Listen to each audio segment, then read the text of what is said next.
weekly breakdown of every NASCAR Cup Series race. Here are your hosts, Kevin Batstone, NASCARSky, and Jeff Davis. Welcome back, Smash the Gas fans, to another episode. We're almost done. We have this one and one more to go for Phoenix. We're going to cover Martinsville, the cutoff race, the Xfinity 500, where William Byron locked himself in. And then we're going to get on to the championship. I can't believe it's here already. But before we get into that, I got to ask Kevin, who mashed the gas the hardest this weekend? Well, it was definitely an up-and-down race if you were a Ryan Blaney fan, trying to make it to the Final Four there. Got to give him credit. But, I mean, William Byron, 304 laps led, fastest lap of the race, started on the pole. Pretty much a perfect weekend. The 24 punches his ticket. We now have 50% Hendrick versus 50% Joe Gibbs in the Final Four. No Penske Fords for the first time in a while, Jeff. Just a great race overall. Yeah, it's really hard to call that one. I mean, we always give the Mash the Gas award to the winner, obviously. But, man, I was actually pulling for Blaney a little bit there, having to start, P31, coming back and then leading 177 laps and just kicking ass, man. That was a great race. But William Byron had one of the best races of his career, in my opinion, getting his third win as far as this year, third win in Martinsville, and his 16th career win overall. You do have to give it up to William Byron because it was just a phenomenal run for him, leading 304 laps, the most he's ever led in a single race. I just don't think he's ever dominated a race quite like this. I know Sky was pulling for her boys over there at Penske, but yeah, this will be one of the first times, 3 years now that we have not had a Penske driver in the Final Four. I can't even say I'm that upset about it. Like, it has been so stressful these last few years. I mean, just having to deal with it all the way up there with the anxiety and everything because you want your driver to win or you want the person you like to win. So I'm actually okay with it. I mean, I'm a little sad for Blaney for sure. I'm definitely way more sad for Blaney. I feel like he's probably the best Ford driver right now, period. So it sucks for him because he puts in a lot of work, but he had so many DNFs this season. So hopefully he can get that fixed and maybe he won't see himself in this situation next year. But yeah, good job for William Byron. I mean, I feel like Hendrick for a while, like kind of, end of the regular season, middle of the playoffs, they were just so lukewarm. There just wasn't much happening, especially that 24. So I'm really glad for him. It was cool too. It's been 10 years since Jeff Gordon got his last one in the 24. Obviously, I'm not a big fan of Martinsville 2015, but it was still pretty cool to see him win. Definitely earned it. I mean, that's, like I said, going out and getting the pole, getting that number one pit stall selection. The teamwork between Rudy Fugle and the team and the way he communicates with Byron, telling him to kind of back it up a bit, save me some of that right rear tire. It's hard to tell a race car driver to kind of slow, give me 0.2 a lap, slow it up. We got to make these tires last. But between the experience of William Byron now and the leadership of Rudy Fugle, these guys definitely deserve to be in the Final Four. They're a championship caliber team. They showed it, under pressure. They can make it happen when it counts. But, man, Ryan Blaney, even if he did qualify better, Jeff, starting 31st, I still think Ryan Blaney was a second-place car. I mean, that 24 on that final restart, he was just gone. There was nothing. There wasn't even an opportunity for contact. No chrome horn on that one. And honestly, after watching back the replay where they went kind of 3 wide inside of Ty Dillon there, shocking, we're talking about Ty Dillon again. I didn't see anything wrong that the 24 did there. I think that was an aggressive move, going for it. Blaney said he would have done the same thing. And that's what you have to do. I mean, you're going for the playoffs. You do that against your own teammate. And it wasn't anything even dirty whatsoever. And Blaney, he even admitted, that's why I love Blaney. He's such a good guy. He's like, if I was in the same position, I would have done the very same thing. He didn't do him dirty. He didn't intentionally wreck him. He just kind of, got into him just on the side a little bit, gave him a little bit of rub. And just once he pulled forward, Blaney just could not catch up. But good call, Sky, there on Jeff Gordon and 10 years ago getting, his final win and everything. And, I can't remember if it was last year. It was one of the Martinsville races last year when Jeff Gordon, they were talking about, hey, you've got 9 wins here. What do you tell your drivers? He's like, I don't know how to drive these cars, these next-gen cars and stuff. I don't know how to drive them, but what he can do is he can tell you how to run the lines at Martinsville. He has the knowledge of where you pinpoint it, where you hit it. And I think that's where he brings a lot of really good knowledge to the Hendrick stable when it comes to Martinsville. And it sure showed between that and what William Byron was able to do. Just a phenomenal race. We were talking last week about, Talladega and the playoff spots and everything like that. And, we just had terrible positioning Whereas other than, Chase Briscoe and Denny Hamlin, unfortunately, luckily they were already in the playoffs, so they didn't have to win. But both of them having failures with their cars, it was just a phenomenal race. But the other six drivers were all in the top 8 as far as finishing. So this is what I expect to see out of playoff racing. Yeah, not Talladega, what we seen last weekend. Hopefully, I don't know what the playoff situation is going to be like next year, if it's even going to change. I mean, or how drastically it's going to change. But hopefully, we won't see maybe a Dega situation again. I don't know. We'll have to see how it all goes. But yeah, I don't think there was anything wrong with the Byron and Blaney thing either. When Byron did, I think that's just Martinsville, and I think people nowadays are just so soft sometimes. Like in 2018, when Joey bumped MTJ out of the way there at the last lap. I mean, you're racing for a spot in the championship. I feel like in the way that this playoff thing is set up, you have to take, especially at Martinsville, something like that. I don't see an issue with it. I think, it was a really good race for Byron. He had to do what he had to do. I don't know if Blaney kind of kept him behind him and he didn't door him. I mean, he might have been able to aero block, as he's not a big aero blocker, but he might have been able to do something cute behind him. But I'm excited to see, Joe Gibbs and Hendrick go up against each other. I'm definitely rooting for Gibbs for sure. I'm not rooting too much for Hendrick. Yeah, Sky, we know you're not a big Hendrick Chevy supporter there.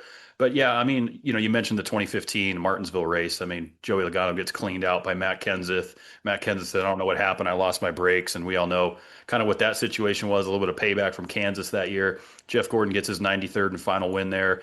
And now the 24 goes, to Phoenix with an opportunity to be champion for the first time since 2001. I mean, it's hard to believe that was the last time Jeff Gordon was a champion. So, it's hard to pick who I think is going to win this thing. I actually went back to our episode last year where we closed Phoenix and we all made our predictions for who's going to be champion this year. And I forgot that I picked William Byron. I don't think that's who I'm going to pick later in this episode to win it, because I think I'm going to go a little bit more on the Gibbs side, like Sky said. But, 50-50 shot. We have no Fords in it. It's going to be interesting. But let's not forget, not that we're getting to Phoenix just yet, but the Penske Fords are absolute badass at Phoenix. I mean, they know how to run this racetrack. There is going to be a legitimate threat that a Penske Ford wins the race, and we're going to have a champion finish second or third. Blaney is going to get his get back for sure. That's what I was thinking too. I mean, he's going to go out there and be like, you know what? I wasn't allowed to win my championship. You guys, well, I mean, he won the championship, but he didn't win the race. He's going to do the same thing to somebody else, I bet. That scenario can definitely happen again. I can definitely see. Hell, I could see Joey Logano going out and win there. I mean, these guys know how to get around Phoenix, but there's something about the Final Four, and the energy behind it and ramping it up. And it's all going to start on Friday, because this is a rare deal where NASCAR is going to allow an extended practice session on Friday. They did this last year too, and then we don't qualify till Saturday.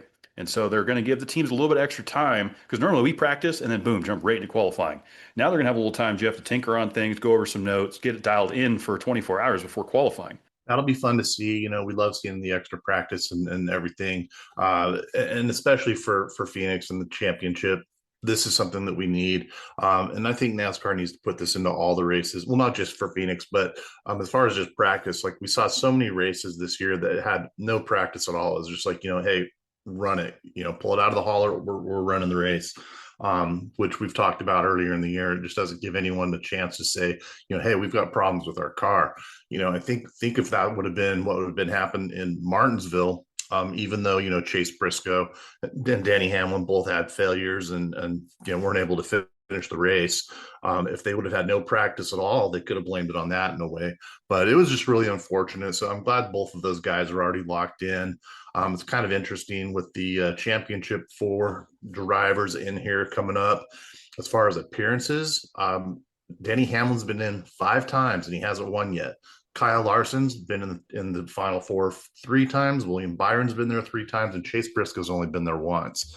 So it's kind of interesting to see that, I don't know who I'm going to take on this one. I kind of have a feeling who I'm going to pull for on it, but it's going to be a really interesting race. I know we've been talking about playoff drivers, and rightfully so, but I did want to give a shout out because this is very interesting to me. Shane Van Gisbergen got P14. He's been doing, he's been getting some pretty decent finishes on ovals. Like, I'm kind of excited to see what he does next year. Maybe he's, he doesn't want Connor to show him up too bad. So he's like, I really got to work on my ovals. Yeah, absolutely. SVG is his oval package, no question has improved. I mean, for his first full-time Cup season, obviously we know he's completely undefeatable on road courses, but now 2026, he might be a legitimate threat to be contending for top fives and top tens on ovals. I do notice kind of a pattern that, like the Indianapolises, the New Hampshires, the Phoenix, the Martinsvilles, kind of these shorter flat track surfaces where you have to roll the center and get back on the throttle is where he's excelling a little bit because it's, kind of carries over from some of his road course background, getting the car to rotate through the center.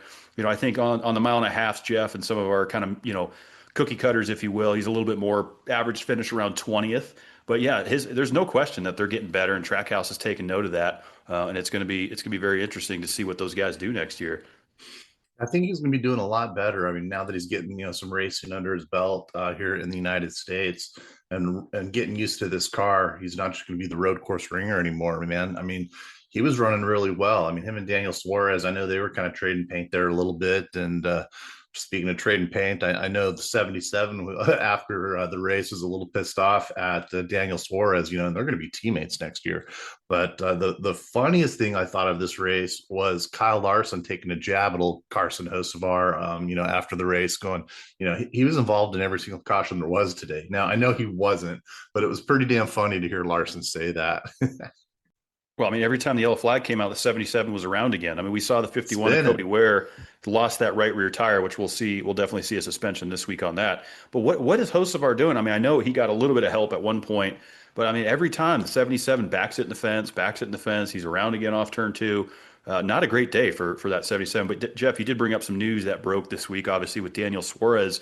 We had speculated all year that possibly he was going to go down and replace Connor Zilich in the Xfinity Series. Well, we now know that he's going to stay in Cup and he's going to be over there at Spire Motorsports. So that's big news for him. Those guys have definitely come a long way as an organization. We've seen them get better each week and in the conversation. But Hocevar did not have a good Martinsville, to say the least. He definitely did not. And if I'm not mistaken, didn't Suarez, he was involved with the 77. I think he spun him or he did something to him. And, they're about to be future teammates. So hopefully uh, Hocevar just lets it go because we've seen how he's been. But maybe, drivers are probably just getting sick of him because he feels, I guess I haven't seen where he's finished. I don't know off the top of my head where he's finished the last few races, but he definitely hasn't been making the splash that he was making a couple months ago. So maybe drivers are just finally sick of him and they're just like not cutting him any more slack. Yeah, I'm pretty sure. I think it was on lap 216 when that incident happened. Because on the radio, I know Hocevar came on there. I was listening to a little bit of the radio after the race, and Hocevar straight up said "F him," and I'm like, wow, that's some pretty blatant words for someone who's been wrecking the entire race. You know, him and his future teammate get into a little, not fist cuts, but trading, like I said, trading some paint there. He had a little bit of attitude, and I think Hocevar needs to just grow up a little bit. But when these guys are going to be teammates, they're going to have to learn to get along because I know they're completely different personalities.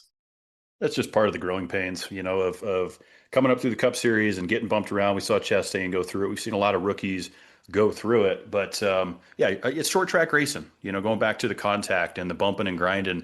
That is classic short track racing. I mean, you have 37 massive vehicles on this racetrack on a half-mile paperclip. There's nowhere to go. There's going to be contact. There's going to be fenders. People are going to get upset. We always say, tempers flare at the short tracks. We saw it happen Saturday night under the lights, the Xfinity Series, with Taylor Gray getting his first Xfinity Series win. Shout out to him. Just an incredible job by that 54 team. We know he got punted by Sammy Smith earlier this year, lost his opportunity to get a win at Martinsville. And now he comes from the NHRA Pro Stock Series and is now a winner in the Cup Series. So he's kind of trying to do the opposite of what Tony Stewart is doing. And then we talked a little bit off mic here about the on-track incident with Jeb Burton and Sam Mayer. I think he's kind of cooked his goose on this one. If you guys didn't see his interview after and taking out Jeb after the checkered flag, I think NASCAR is going to park him for Phoenix, and I think that's probably the right move. Yeah, Martinsville is just one of those tracks where there's going to be a lot of banging, and beating each other up, and that's what makes it such a fun race. It is expected. This isn't something we're going to see on the mile and a half that are normal. It's like these guys are, you don't have any room. Like you said, it's just barely over a half of a mile, so it's tough not to be banging and hitting each other a little bit. Whether you're coming up from behind or you're just trading paint on the sides and getting a little bit of door in there. But one thing I did really thought I wanted to bring up was Denny Hamlin became the 18th driver in history to achieve his 900th career start across all three series this last weekend. So shout out to Denny Hamlin. He's breaking records, and I don't know if he's going to be able to do it next week, guys. If I'm being honest, out of all the people in the Final Four, I think that's who I'm going for. He's been around so long, and we've mentioned it so many times. I know you guys have both been very big Denny. I don't know if you're big Denny supporters, but you've been saying that he's definitely deserving of a championship. So I might just have to put everything aside and just go full all in, as he says, on the 11 this year. Because I don't know. I would love to see it for him. I just don't know if I have the faith, especially with he DQ'd twice, I think, the last two races, or he didn't finish well. I know he DQ'd this last one. But I think DQ'd. I meant DNF. He DNF'd is what I meant to say. I don't know. I would love to see it for him. I just don't know if he sold his soul or something and he just always has something go wrong and he can never win. I don't know. I just hope to see it for him.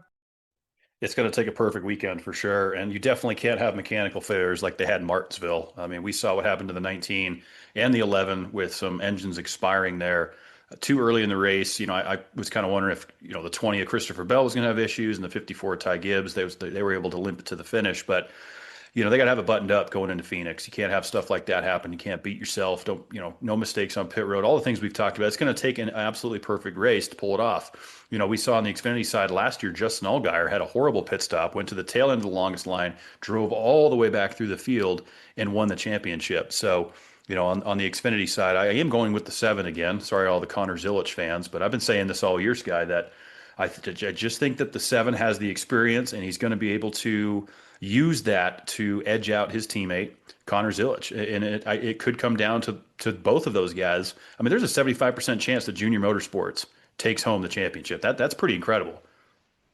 I mean, when you got 3 drivers in there, it's pretty good odds that Junior Motorsports will be able to bring it down, take it home, get that championship. But it's just like I said, Martinsville. It's just a really fun race. We had a great time. Kevin and I were kind of joking around too when we were in Phoenix. What was that? I don't know, 2-3 years ago when you disappeared and bought 3 hot dogs for what, $18, Kevin? It was like $56 for 3 hot dogs. Yeah, $18 a piece or some shit. You compare that to Martinsville, which we've talked about before. Sky, you've been to Martinsville, but you've never had the fully loaded Martinsville dog. No, I didn't eat hot dogs for a very long time. But the next time I go, because I agree, I love Martinsville. Martinsville, hands down, I feel like is a great track. If you've never been, definitely go. I mean, you're so close to the action and everything. It's just such a great track. But next time I go, maybe we all go, I will definitely have to try a hot dog. Yeah, Kevin and I were actually talking about that. We are like, you know what? Maybe next year this will be one of the races all 3 of us go to. We could get 54 hot dogs for the price of 3 in Phoenix. Right. Yeah.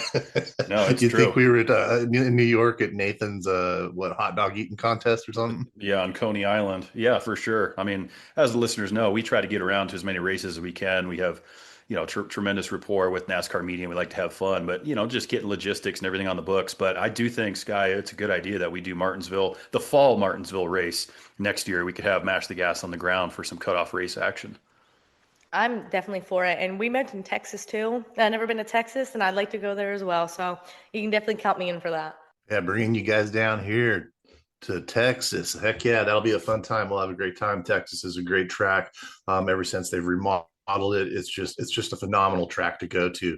And I know we've talked about this like when we were talking about Kansas the last couple races that they had, how it's like the opposite of what Texas had. Everyone's been complaining about the attendance at Texas and us getting a few races taken away, and then all of a sudden Kansas City, which is one of my favorite tracks, I know it's one of your favorites too, Kevin, just terrible attendance over both races this year. I have no reason what's attributing that. I have no idea, because especially like with Kansas City, it's kind of pretty centralized and has so many states around it that it pulls. I think it's a great track to come to. But as far as Texas, it's really easy to get into Dallas Fort Worth area, and I know all three of us will have a damn good time out here. Well, that's something we've talked about all year long is just what's going on in each market. You know, the Texas market's improved. Kansas is severely declining. Martinsville is always going to be Martinsville. It was a great crowd. The weather wasn't ideal this weekend. I'm sure you guys saw everyone was bundled up. It was cold, you know, but cold weather makes for great racing. I mean, you keep those brakes cool, you keep the motors cool. You know, the tire that Goodyear brought, we got to give Goodyear some credit because I've been hard on Goodyear over these few years of doing this podcast, and they're starting to get it figured out. We do know, I heard confirmation that we are bringing the soft tire compound that we've been seeing on the short track package this year. If you guys remember when we were there back in the spring, we had the option tire for Phoenix.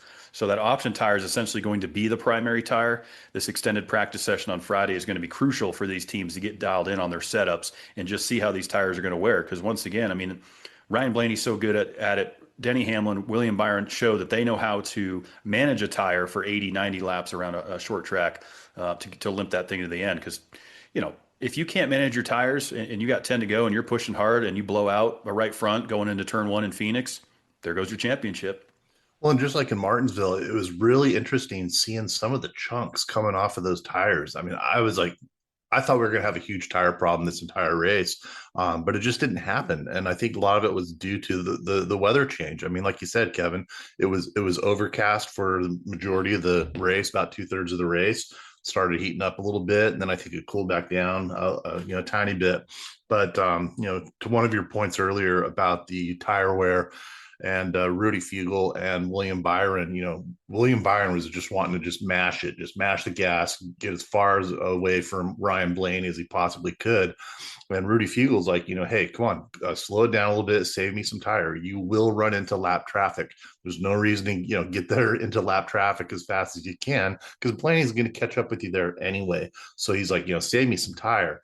But you tell that to a driver, and that is hard. And I remember Denny Hamlin actually made the comment in one of the races last year. He's like, when the crew chief comes to you and you're coming into pit road and they're like, okay, do you want one or two? They're always out, or two or four. They're like, I want a full set. Give me 4 tires.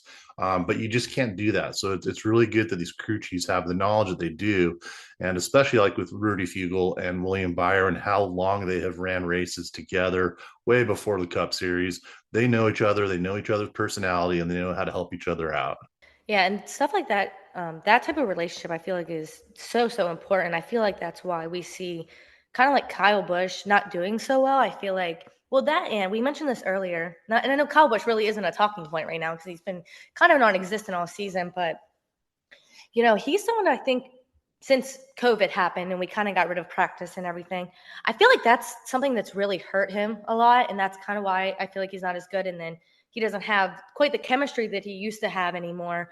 And people look past it. I mean, I like to listen to Joey and Paul Wolf and his spotter and everything because it's so different than a lot of other drivers. I mean, Joey's radio is never quiet. It is constantly like going, going, going. And I think there's other people, I think like Chase's radio is pretty quiet. There's not a whole lot, that goes on. It's interesting to kind of see how drivers like it in different ways. And it's really important for the crew chief to kind of understand that, but also show that they're in control because really the driver's in control, but the crew chief is really the one in control.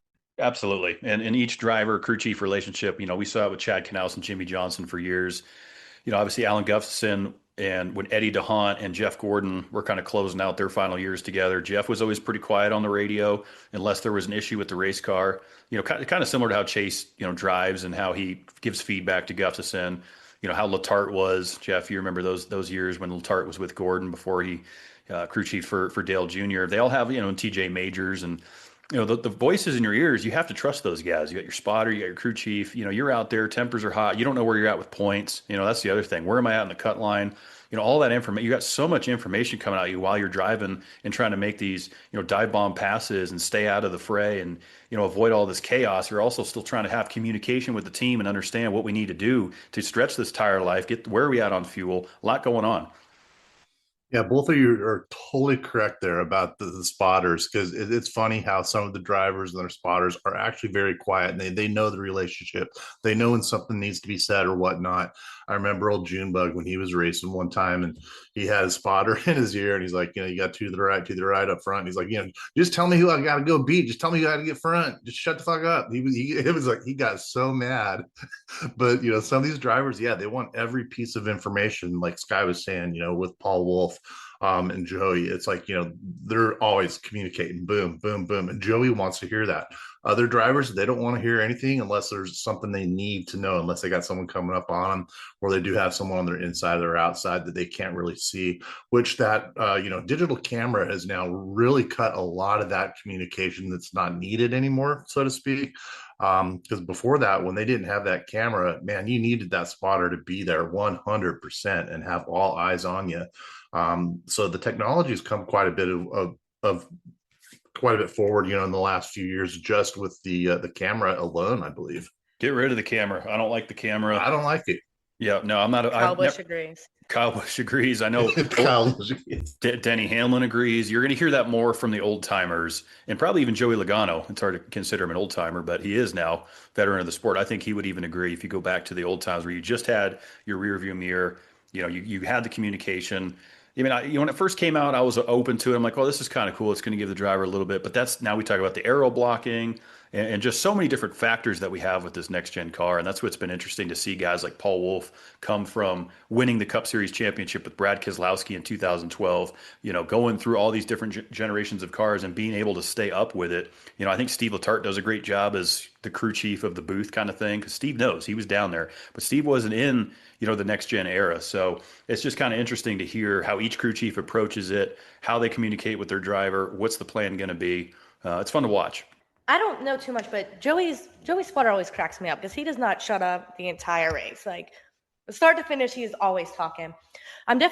We're getting ready. We're getting close, getting to Phoenix. I'm super excited. I'm excited, but I'm sad, we're going to be done with Mash the Gas for the season. Racing will be done. And it's not like I have much to look forward to with the Jets. I mean, they did get their first win. We're not 0-8. We're 1-7. So I wasn't going to bring it up, Sky, but you did. But you know what? Called it out too. Well, he's like, Sky's going to be so happy right now. I know. I texted Jeff when you guys beat him. Was it 39-38? Yes. And hey. I was stressed because they had the ball. Anyway, if they didn't win, though, I think I would have been a lot more upset about Penske. But I was just so ecstatic that the Jets got a win. I was like, sorry, Penske. The AFC East is pretty strong right now at the New England Patriots, guy. So I wouldn't get too excited about where your Jets are going to go. But hey, congrats on the win. That's something to celebrate, especially on a Penske down day, of course. But yeah, it was definitely a jam-packed sports day for sure. It's championship week. We're going into Phoenix. I did read an article here actually while I was getting ready to jump on with you guys that there's a new NASCAR docuseries that's getting ready to drop on a YouTube exclusive. Did you guys hear about that? Yeah, he sent it over to me, and I just kind of was like, I shrugged my shoulders just because, as you guys know, I mean, I'm sorry, I try to be pretty equal with all the drivers, but I'm just not a host of our fan, especially after this last weekend, man. I was just like, yeah, that's one I won't be watching. I didn't see that, which I'm surprised about. Is it kind of like following their rookie year, kind of? Is that what you mean? Yeah, I don't know what are they calling it here. I think it's going to be called like a Rising or something like that. It's going to be a 5-episode series that will roll over 5 nights from November 17th to the 21st, NASCAR's YouTube channel. Here we go. It's going to be Carson Hocevar, Jesse Love, and Rajah Caruth. And it's going to be highlighting into kind of following their rookie seasons. Rajah's cool, man. He's such a cool kid.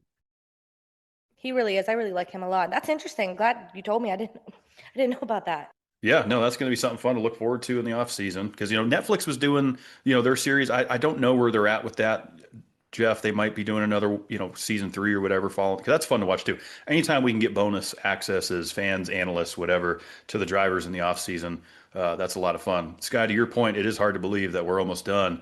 I mean, this year has flown by. It really has. It's been a terrific season of racing, and it's hard to believe that it all comes down to this, Jeff. I mean, Friday night truck championship. Corey Heim is my pick there. I got Justin Allgaier, and I'm going Denny Hamlin for the Cup. Man, that's a tough one. I don't know what to think as far as the Truck Series. It's tough. I'm not sure who to call on that one, but as far as the actual Cup Series, and this is where I'm basing my opinion on. Okay, I'm looking at Chase Briscoe had a terrible finish last year. I mean, he finished what, 30 something. I mean, You got to remember 29th. he got caught up in that wreck though on lap 89, but yes. Yeah, he finished, P29. Denny Hamlin did not have a great day. I think he finished in P11. And with the issues that both those Toyotas had, at Martinsville, between that, just going, okay, I'm looking at gambling odds almost. Here's my variables. Okay, we might have car issues. I don't know. Do we have engine issues? I'm not sure. But as far as between the driving and the cars themselves, I'm going to go with the 24 of William Byron. I think that he's got going on. He's hot right now, coming off this win. I just feel that he's going to take her down. Yeah, I don't think that's a bad pick. Again, going back to last year, I did pick Byron to win the championship this year, which I completely had forgotten about. I'm going with Denny Hamlin. Jeff, you forgot to mention that Denny finished second here in the spring race to his teammate Christopher Bell. So the Gibbs Toyotas have speed. We know Penske Fords are probably going to be in the mix, but Denny Hamlin's going to get it done. This is his time. I'm right there. I'm going all in on the 11, like I said. If I had to pick a secondary, I'm going to pick Chase Briscoe just because, I don't know, I do like him. I've been really impressed with him this season, but I'm going all in on Hamlin, which is definitely surprising for me. I think I'm going to go with, I think I'm going to stick with Connor Zillage. I do trust Justin Allgaier, but I don't know. Connor Zillage, he's just on fire right now. And I think I'm going to go Corey Heim. That's going to be my picks. I don't know if I think the championship winner is going to win the race in the Cup Series, though. I do think we're going to see Ryan Blaney probably win that race. Yeah, interesting because, there's all these scenarios. So, Sky, you're going to say Blaney wins the race, tough. Denny wins the championship. I almost want to agree with that. I mean, I know. Just Blaney because is going to get his lick back. He was so mad about it, I'm telling you. Well, and we have to remember, Jeff, just like I said last week, I mean, Blaney won New Hampshire, which is very similar to Phoenix, very similar to Martinsville. Penske has the speed on the flat 1 mile tracks. And so let's go ahead and I'm going to call it like this. Denny Hamlin finishes second. Ryan Blaney wins the race. Denny Hamlin's the champion. Oh man, you guys are killing me here. I don't know what to think about that. I think, Blaney just wants to get back at Byron for, him and his sister breaking up. Maybe that's what it is. I'm not sure. I think that's what it is. That's what I'm going with. But no, I'm going with the 24 to win the race, and I'm going with the 24 for the championship. I think William Byron's just going to take it down 100%. I think Blaney will probably come in P2. Interesting picks, guys. A lot can happen, this weekend. It all starts Friday with the important practice session. I like that they're separating practice and qualifying. Almost goes back to the old feeling where we would have happy hour and then qualify, and give these race teams some time to adjust, instead of showing up on Saturday and go practice, qualify, race. They'll have a little bit of time to tinker on it. Truck Series, Friday night, FS1, 7:30 Eastern. I'm telling you guys, if Corey Heim doesn't win this championship, we're going to be having an interesting conversation next Monday night. We have the Xfinity Championship Saturday, also 7:30 Eastern, CW. And then, of course, Cup on NBC and Peacock, 3 Eastern, Sunday. It's time. It all comes down to this. We've had 35 races, 35 points races. All comes down to Phoenix, Arizona for the last time, guys. For now, anyway. We know it's going to Homestead next year. We probably think it's going to Vegas in 27. But you know what? One thing I'll say about Phoenix Raceway and that that crowd and that market is it is a fantastic city to have this championship in. The energy at the racetrack is phenomenal, and it's going to be hot. It's looking like 88, 89 degrees this weekend, so complete opposite of Martinsville. So that's also going to be a factor. It's going to be good. I think Sky's right though. It's going to be bittersweet this weekend. It's cool to see the championship come to the fruition, but it's going to be kind of a bummer not being able to chat for the next 3 months together. Definitely. I'm excited, though, for the season to end, so hopefully we can get a new playoff format. That's what I'm excited for. I'm with you on that, rooting for you on that for sure. So we'll see. Let's see who gets it done. Jeff's going all in on the 24. Sky and I think this is the first time we've had the exact same pick on Denny Hamlin. It could be Chase Briscoe. And let's not forget about Kyle Larson. All of these guys can go out and win it this weekend. We will be back to close out the 2025 NASCAR Cup Series season next Monday night for the finale before we head into the off season. It's just been a terrific year. Love working with these guys. And thanks for everyone that supports this program. Follow us on all social media platforms across the board at Mash the Gas. Follow Sky over there at NASCARSky. And be sure to hit that subscribe button wherever you're listening to us. And until then, y'all, let's go championship racing. And what are we doing, Jeff? Mash the Gas.